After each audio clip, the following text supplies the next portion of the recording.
అధినేత చంద్రబాబు పార్టీ నేతలకు ఇవాళ వర్క్షాప్ నిర్వహించనున్నారు.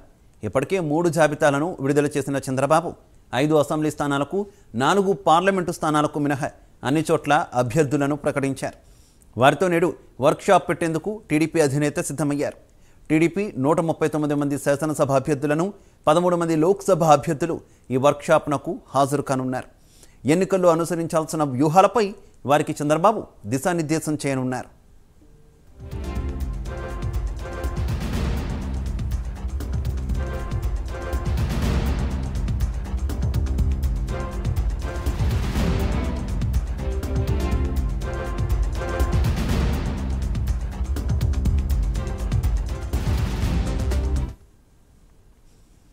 ప్రతిపక్షాల ఎత్తుగడలను, ప్రత్యర్థి పార్టీల ఎత్తుగడలను ఏ రకంగా ఎదుర్కొనాలో వివరించనున్నారు.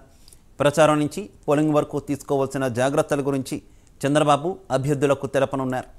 రానున్న ఎన్నికల్లో గెలుపే లక్ష్యంగా చంద్రబాబు అందరి అభ్యర్థులను ఈ 2 నెలల పాటు విశ్రాంతి లేకుండా ప్రచారంలోనే ఉండాలని ఆదేశించనున్నారు.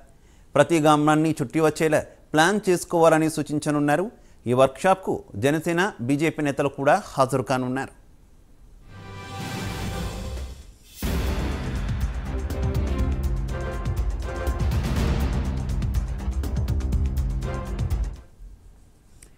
ఈరోజు తెలుగుదేశం పార్టీ వర్క్షాప్ నిర్వహిస్తుంది. ఇక ఈ వర్క్షాప్కు సంబంధించి మరింత సమాచారం మా కరెస్పాండెంట్ రవికృష్ణ అందిస్తారు.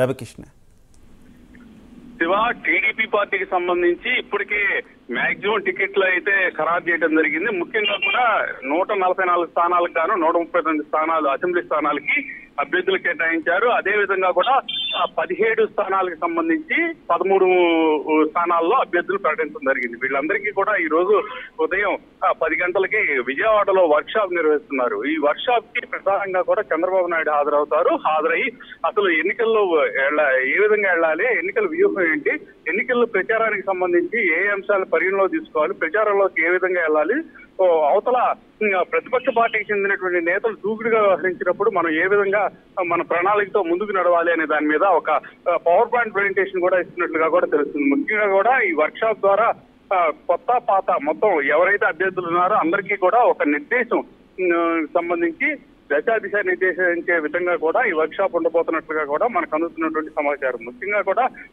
ఈ ఎన్నికల కోడ్కు సంబంధించి ఏ అంశాలని మనం టచ్ చేయాలి, ఏ అంశాల విషయంలో క్లారిటీతో ఉండాలి అనే విషయాల మీద కూడా పూర్తి స్థాయిలో కూడా ఆయన ఎవరైతే ఈ అభ్యర్థులు ఉన్నారో అభ్యర్థులందరికీ కూడా క్లారిటీ ఇచ్చేటువంటి అవకాశం అయితే ఉంటుంది. అదే విధంగా కూడా ఈ పవర్ పాయింట్ ప్రెజెంటేషన్ ద్వారా కొత్తగా వచ్చినటువంటి అభ్యర్థులు ఎవరైతే ఉంటారో వాళ్ళకి మరింతగా కూడా అర్థమయ్యే విధంగా కూడా ఆయన చెప్పేటువంటి అవకాశం అయితే ఉంటుంది. దీనికి సంబంధించి వర్క్ షాప్ నిర్వహిస్తున్నట్లుగా కూడా మనకి తెలుస్తూ ఉంది. ఈ వర్క్ షాప్ కి మొత్తంగా రాష్ట్ర వ్యాప్తంగా, ఏపీ వ్యాప్తంగా ఉన్నటువంటి 139 మంది ఎవరైతే అభ్యర్థులు ఉన్నారో అసెంబ్లీకి సంబంధించి, అదే విధంగా కూడా 13 మంది ఎంపీలు హాజరవుతున్నట్లు కూడా మనకి దగ్గర ఉన్నట్టు సమాచారం. Shiva, okay Ravikrishna, thank you.